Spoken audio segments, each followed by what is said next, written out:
All right, thank you for staying with us. Nigerian civil servants are ending the new year, the year 2022 rather, with cheery news from the federal government.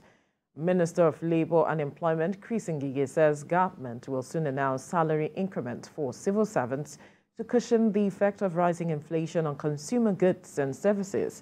The minister also says a presidential committee on salaries is doing a review of the existing salary structures and is expected to come up with the salary adjustment early in 2023. The average Nigerian is currently going through a hard time as prices of staples have doubled. A price of rice now costs way more than the country's minimum wage. Other staples like yam, bread and garri have also increased, as well as the cost of transportation. Joining us now is an economist and the MD CEO of Exitom Consulting, Adeyemi Ajayi. Good morning. Thank you for joining us on TVC Breakfast. Good to see you. Thank you. Great. Now, I wonder if this really sounds as a cheery news to your ears when you heard it, considering the economic situation in the country where we have a deficit or we are servicing a debt of we're spending about 6.5 trillion naira to service debts. And then at some point, it was even said that we have a challenge with, generating funds in the country. And now we are looking at increment of salaries. Are we moving in the right direction in terms of addressing this matter of inflation and giving the average Nigerian worker that power to be able to do what he or she needs to do in a time like this? Yeah, thank you very much for that. I would technically say, for me, it shouldn't be a cheering news. If I say I'm going to increase the salary of my staff, for example, how much am I going to increase it by, or by how much? It's not clear to anybody. Don't be surprised. The increment may just come at a rate that doesn't even make sense to the workers. For the workers, I think this is long overdue. We were back in 2018 when this conversation came up then for the review of the minimum wage up to 30,000 naira. Yes. It was very clear that this 30,000 naira will soon expire. That if you even look at the dollar exchange for it, then it was about $77, in exchange rate. Today it's about $44, the 30,000 minimum wage. So what are we really talking about? It doesn't come as a cheering news. And in terms of going in the right direction, well, I would say that at this point, it's a big problem. Our debt profile is about 22 trillion. We're servicing with about 6.5 trillion. Where are we going to get the money from? And that is what, I've been thinking about. Where would this government get this money from? Let us also be mindful of the fact that we have new government coming in. We don't know what can happen. We are very hopeful and very optimistic that by the time we have new government coming in, I don't know if they have a magic they want to perform. But for now, I do not see any alignment between the increment and our current situation. But the truth is, this increment is long overdue for the workers. That's the truth. Sure. What do you make of, because we've been hearing comments from people already that the timing at this time could be more political than the socioeconomic realities that we are facing right now.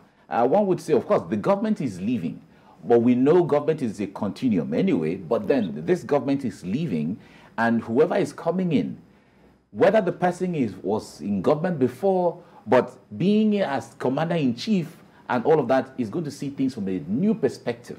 Absolutely.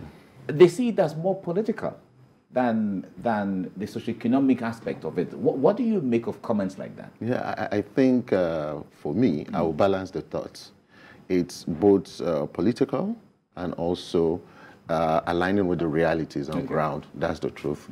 Political in the sense that any government that wants to push the interest of any candidate, probably in terms of continuum, we want to do something to make the workers happy. But would the workers really be happy? That is a question we should ask ourselves, whether they will be happy with what's going to happen. But again, it's in alignment with what we're facing in terms of reality.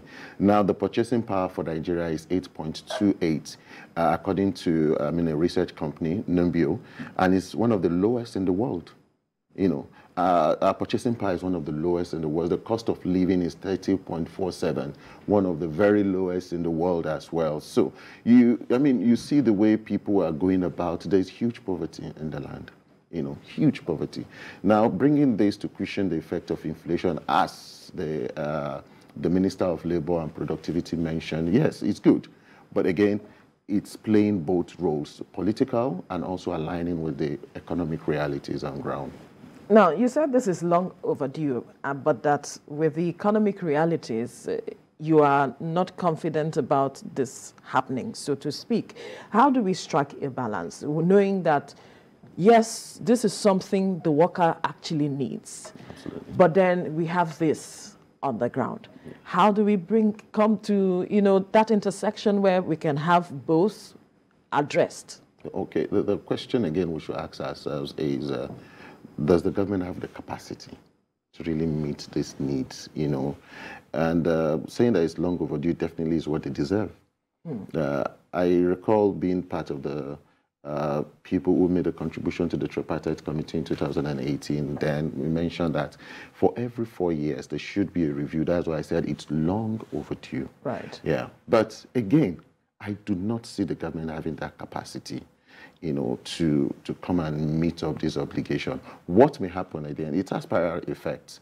First, by the time the federal government does that, what do you think will happen to the state government workers? They want the same thing. And what do you think will be the reaction, within the government, the public service? It's going to be a lot of agitation. And if there is no capacity to pay, if you defer the salary of workers, it's even worse. I would rather prefer you give me that little that you have do you have capacity to give me, than promise me something that you would defer paying me. For me, it may be counterproductive at the end. So where does this leave the average Nigerian worker? Yeah, for me, it leaves them with promises and probably not being fulfilled. That is what I perceive strongly, because the capacity, I do not see it being there. And with the capacity not being there, and you're coming out to make that pronouncement, it doesn't align, truly. For me, it doesn't align. And I think what the government should do is to be true to itself and say that, like you said, it may be a political game. Maybe these have been planned for. I'm not even sure this is within the budget that is being prepared or part of the appropriation that is being done recently. I'm not sure of that. But one thing we should put at the back of our mind is there is misalignment. The capacity is what we should question. Is their capacity for them to fulfill this? Then we should start thinking that it's possible that if they promise this, they're going to do it. Well, I will say kudos to them. I do not see that happening. The national revenue is declining. We're not meeting up with that target in terms of revenue. I don't know what will happen next year. I also foresee deficit in our budget. So if we bring all this together, it's a lot of multiple reactions demanding that government should do whatever they say. But again, there's a question mark. If we have to put it on the table of ideals, and the right steps should have been taken, if that is the situation, what factors should government have considered before going into the issues of, okay, we're going to increase salaries, and then it is in the right alignment of the timing and all of these social factors and economic factors that are supposed to be within? Yeah, some of the consideration is the national productivity. Yeah, I'm quite very much aware that the head of service, Mrs. Folashade Emerson, is driving the Federal Civil Service strategic implementation plan for about the next 4 years. That is to drive productivity of workers. And if we have the civil servants' productivity being driven that way, I strongly believe that this may become a reality. But I do not see the immediate effect, Then another factor to consider is our revenue for next year. What's the outlook for Nigeria? What's the global economic outlook? There is a gradual recovery from what is happening, globally. We started seeing gradual recovery. Even what is happening in Ukraine has impact on Nigeria. But again, we don't know what can really bring us down back again. Our production in terms of crude and all that, our national revenue is declining. So the question again is, if your revenue is declining, why do you want to increase pay? So all these are the thoughts I bring, the government should bring to the table. There is need for stakeholder engagement on this, so that everybody is, on the table having this conversation. I think so. I guess that's where labor comes in, perhaps. But there's also been the debate of minimum wage and minimum living standard. How do we, bring that into this conversation now? You see, the minimum wage is far below the minimum living standard. By my own calculation, the poorest person in Nigeria should be spending 209,000 per month. Whoa. Yeah. Should be. Should. Wow. Yeah. Wow. That's a huge gap. That's a family of four. The father, the mother, the four children. Wow. If the father eats food per day of, let's say, 1,500 and the mother, that's 3,000 naira for the father and the mother. 3,000 naira by 30 days, that's 90,000 naira already. Let's say 4 children, each of them eat food of 1,000 naira per day. That's 4,000 naira per day for feeding alone. Wow. Multiply by 30, that is 120,000. Add that to 90,000. That's 210,000 naira already for feeding. You're not talking about transport. You're not talking about fueling. You're not talking about rent. You're not school fees and other bills of all kinds coming up. So that tells you that the poorest person, a family of 4, should be spending 210,000. That's what most arguments have said. That is what we should be addressing instead of the matter of minimum wage. Absolutely. Because you see, one of the things that government want to tackle is corruption. When people don't have sufficient resources, I don't know how they will not be corrupt in their mind. It's just an human factor. Do you understand? But again, let's look at it. I am not saying that corruption should be in the society no matter what. We shouldn't allow that. We shouldn't. But again, we should have a way of giving people a cushioning effect, to do better. I have a very, very strong, optimistic perception about any government that I believe is coming in to turn this around, because if you do this calculation that I just told you, you just discover that how many people in Nigeria are earning 210,000 naira? How many people? How many organizations will even be willing to pay the minimum wage? So there's also misalignment in terms of economic realities for individuals. So that's why people find alternative means of just surviving. Don't be surprised now, a lot of people are doing 2, 3 things together to just make sure that they're able to eat, at least let us survive. Yeah. Everybody's in survival mode. Yeah, most people, I'll say, we're in survival mode, trying to say, okay, let us run through this phase, it will get better. Yeah. Now, from the explanations the minister gave, the increment is to cushion the impacts of inflation and all of that. But when salaries are increased, it gives room for more liquidity.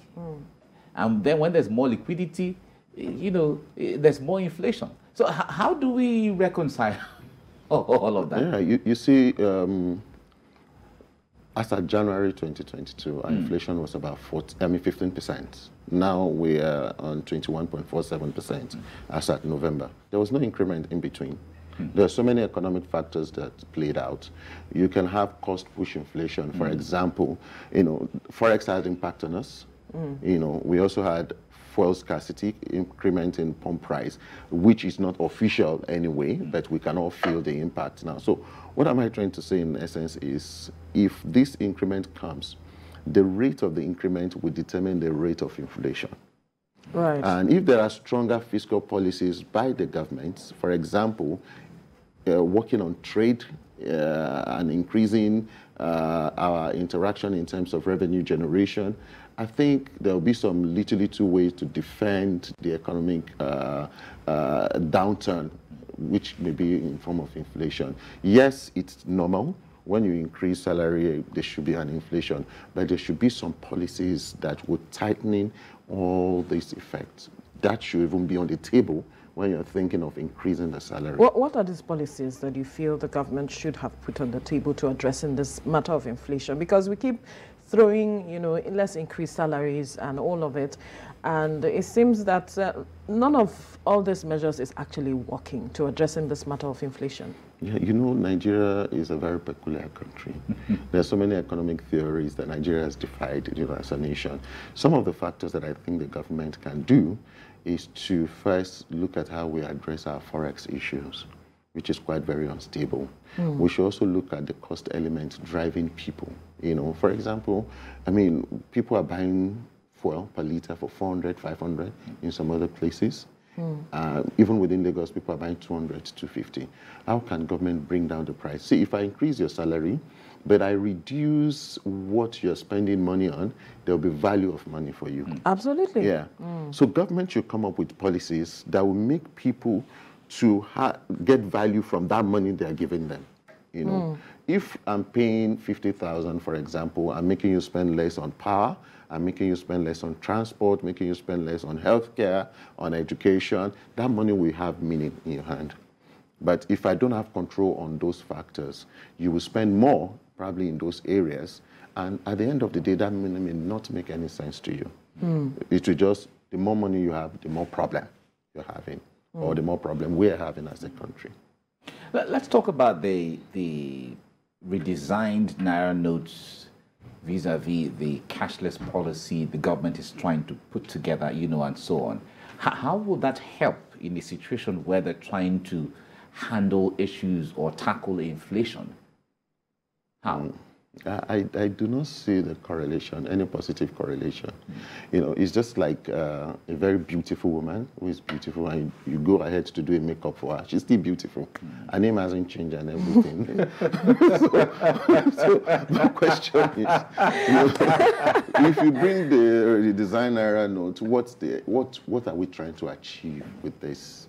In fact, the money we even spent on redesigning the Naira, you know, can we pump it into somewhere within the economy that will add value to people's life? The question is, do we really need this at this time? Well, that is government's decision. I don't have any power. But they're talking about bringing liquidity, money stashed out there, money is on the street, money is in people's votes into the system. Absolutely. Wouldn't that change anything? If the money comes into the system, what are we going to use the money for? That's the question. I'm not saying what the CBN is doing is wrong. It's very good. In fact, if you look at global best practice, is what should be done every 5 to 8 years. And that is what CBN is doing, and I give them credit for that. But again, at this point in time, should it be our priorities? I mean, they know better than I do. And I also want to say that to a very large extent, even with the cashless policy and everything, an average person on the street doesn't know this cashless policy we're talking about. Our larger population don't know anything about this cashless policy. They want cash. You understand? Exactly. Cash is the king. So there are a lot of people that they're out there in the rural areas that do not even understand how to use technology to do their transactions.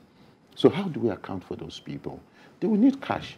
So I think we're in a very complex environment. Absolutely that we'll get ourselves out of it with time, but we need to have a direction. At what time would we get ourselves out of it? Because I really wish I have that revelation. Because that is what you get all the time. With time. When is this time? Because it seems it's getting more complex by the day. So how do we, get ourselves out of it? Earlier you mentioned that if you pay someone 50,000 naira and you're still going to spend more on electricity, fuel and all of that, you can't get value for that money. Why are we not addressing those issues and just increasing salaries and all of it, yet we're still spending more and not getting value from the increment? You see, one of the things we have, let's look at our mentality as Nigerians. More money makes sense than reducing the way I spend it. That's the truth. I rather want you to give me more money than reducing the way I spend that money. That's the mentality of an average Nigerian. And let's be very honest. Really? It doesn't work for us. It doesn't work for us. Let's look at other countries, advanced countries. They will rather do things that will make you to spend less and not increase your pay. And that makes more sense to you. But here, we are playing catch-up games. Inflation has gone up, so we want to pay you to meet up inflation. If it goes up again, what's going to happen? We'll pay you again. No. We should rather reduce the inflation, the rising cost of living. We should address those things so that by the time we address them, even if I don't increase your pay, you will have value in your hands. And I think that is what government should do. And I really think the government needs to bring people on the table that can really contribute to this conversation with them and let them see that increments may not be the lasting solution, but stemming where we spend money on. All right, it takes us back to the 70s and the 80s and maybe early 80s, where the value, people we talked about the value of the naira to the dollar, you know, at that time. Yeah. And if you also narrow it down, there were a lot of companies in Nigeria, so much production going on every aspect of endeavor and so on. But how if we're talking about going back, we've had this template before. How do we go back to that template or even improve on it as we get along? Because the tools for having all of those, when it comes to technology and all of that, we have it now. We are even better off now. Yeah. Yet, having that standard or that way, that time, is becoming challenging. How do we improve on ourselves? We need to work on the degeneration of our national psyche. Because then our national psyche was production. Our national psyche was productivity, industrialization. You know, we have so many companies then. You know, we have PAN in Kaduna. We have the textile companies everywhere. We have the paper milling companies. I can't forget butter. Oh, yeah. If you didn't have that shoe. No, if you don't have butter shoes. If you didn't have butter shoes, then you don't belong yet. You don't belong. So let's look at our imports index and our export index way back then. I think we should start from there. We should be very strong. To go back there, we need economic diversification. Let us start that journey now.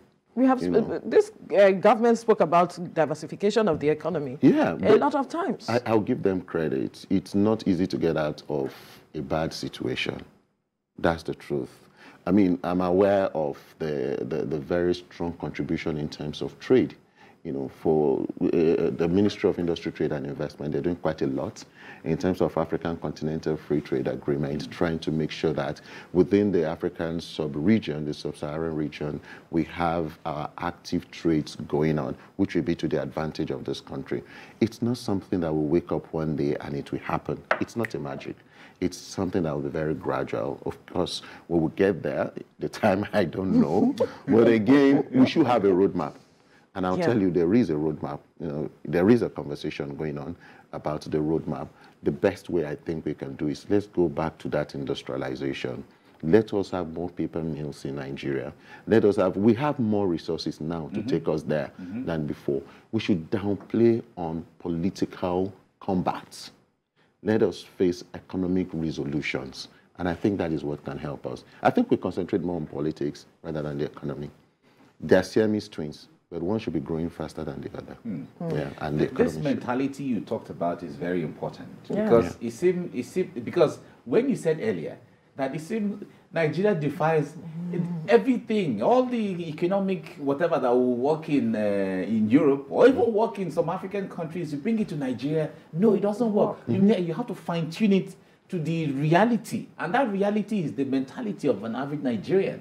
But the point there is, if we have to change or work on or amend that mentality so that we benefit from it, where do we start from and how do we go about it? Let's start from leadership. Rwanda is a case study. They started by changing the thought process of the leaders. And they all came together and said, this is what we want. And everybody within the country is dancing towards what the government wants. If you go to Rwanda today, I'll tell you Rwanda is one of the cleanest countries I've been to. It's one of the cleanest countries. And I will also tell you that everyone in Rwanda has a national psyche. We want this country to work. That is what we should have. But it starts from the thoughts of the leader. If the leader should come and say, hey, tomorrow, this is what we want this country to be. We want to have a production or an industrialized mentality like China has. Things will turn around. But guess what? Some people will still come and play some very funny game and say, no, that's not right. Because some people will be losers. Losers will not want to, for self-interest. They will not want to give up the game easily. But again, this is what we want as a country. If we have leaders, and I'm praying strongly for the next election to give birth to that leader, if we have a leader who is ready to say, hey, this is the way we're going, and I don't mind who the losers will be, and everybody sees a very good hand. I strongly believe that we will get there in a shorter time. Yeah.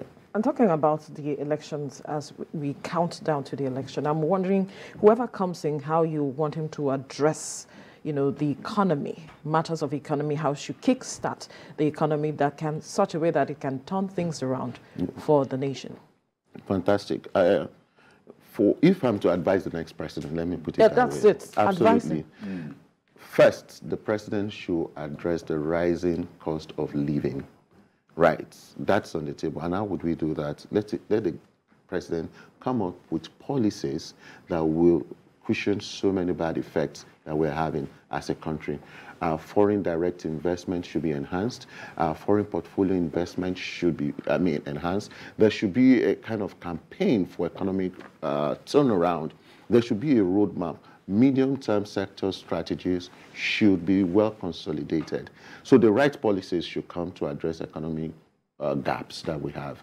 And of course, the issue of poverty in the land should be addressed. How do we address this? How do we create more businesses for people?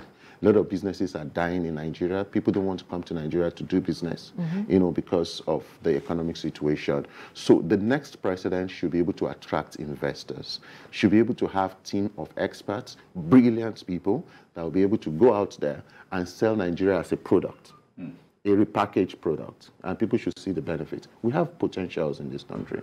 Another thing the president should do, the incoming president, is to also address the issue of security. That has bedeviled Nigeria. A lot of people, they try to be in their comfort zone. Nigeria, we have intra-trade activities that should be going on. But it's not. It's slowed down. Some people cannot even go to their farms. The next president should focus on agriculture, at the same time balance with security.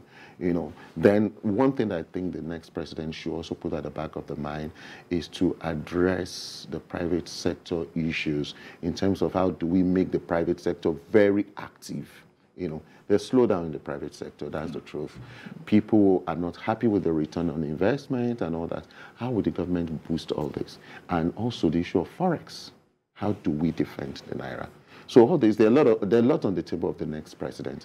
And I'm praying for whoever is coming in, for God to give the person guidance, wisdom, and the right people around him. That's the most important thing. Yeah, the right people around him. Yeah.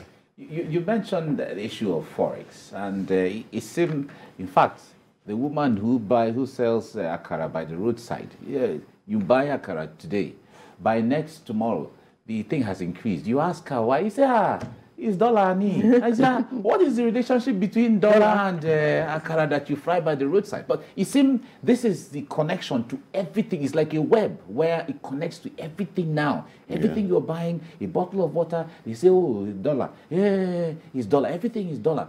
But everything seems to be tied to that Forex. And this Forex, CBN will say, of course, we don't recognize the parallel market, but the parallel market seems to be the one choking the entire place.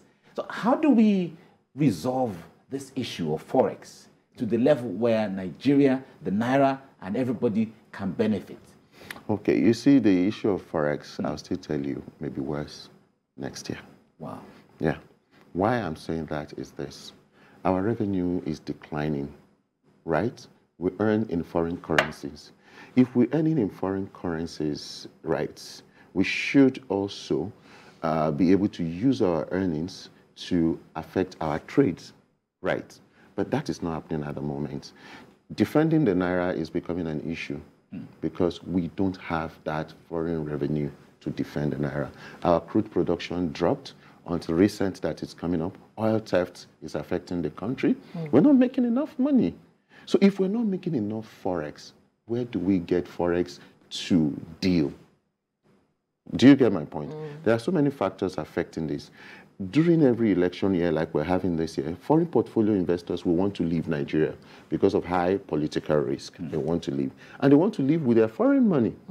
People are going out of the country. The Japa syndrome, people leaving, is very high, is on the increase. And if you're going there, you're not going to spend Naira, you're going to spend dollar, as the case may be. So that puts pressure on dollar again. In terms of production, industries are seeking alternative means of getting money to fund importation. Now, this is even what strengthens the parallel market. If I come to the CBN, I need $10 million and I can't get more than $5 million, I'll look for alternative means. And who suffers that at the end of the day? The end users. Do you get my point? The end users will suffer that at the end of the day. Now, let's also look at a situation where politicians like to spend dollar at this time. So all these are putting pressure on the dollar. So the demand on dollar is very high.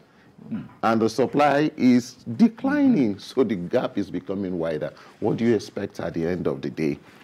The gap in terms of the parallel market and the official rate will keep widening. But one of the things I think CBN can do is to put a stronger control in place, maybe in terms of this exchange with the BDCs. I don't know how they're going to do that. You know, monitoring their activities. The point there is, you travel even to Rwanda, that you mentioned. If you're going to exchange monies for the dollar, the point there is you must bring a national ID card or something. Absolutely. You can't just go and change and move. There has to be, because it means the system is monitored in such a way that the monies are not just leaking and all over the place. So that there's the data that is also being kept, and the monies are also being followed. If you come to the Bureau de Change to change some dollars, as the case may be, you must come with your ID card or a form of identification. We know how much you changed here. We know how much you bought. You know, as the case may be. That's the practice almost everywhere in Africa. Yes. Even in Ghana. Yes, in Ghana. If you want to change money, you have to go to the bank. They ask you for your ID. And once you get, they know that Adeyemi has $500 with him. A has $500, $200. They know where the dollar is. All right. But here, nothing.